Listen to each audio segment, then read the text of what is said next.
एक राजा था, उसके 3 पुत्र थे।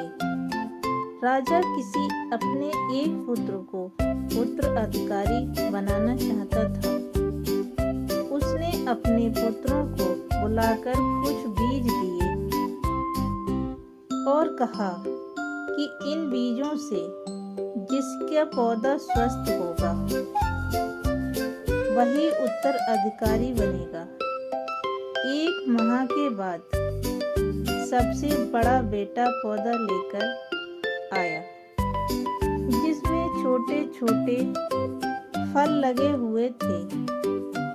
दूसरा बेटा भी आया, पौधा लेकर आ गया, जिसमें सुंदर सुंदर फूल लगे थे।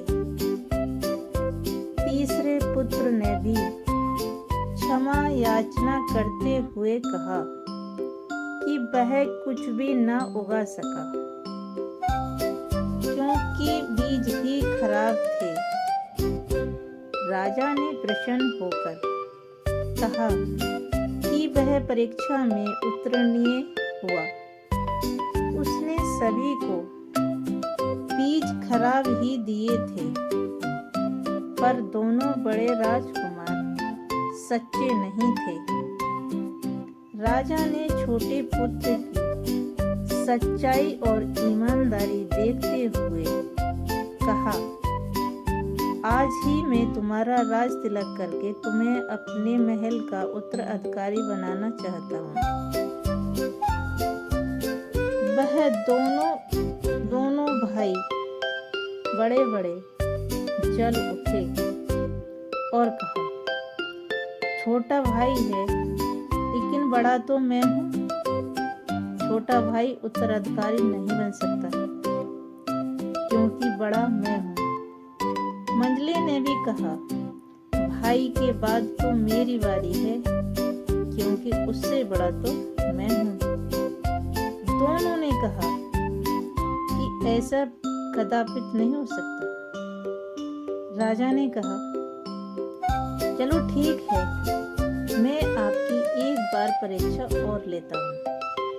ने कहा, लो 1-1 रुपए लो और जाओ, कोई ऐसी वस्तु खरीद कर लाना जो मेरे घर को और महल को भर दे। ठीक है पिताजी। 1-1 रुपए लेकर के अलग अलग दिशाओं में चले गए।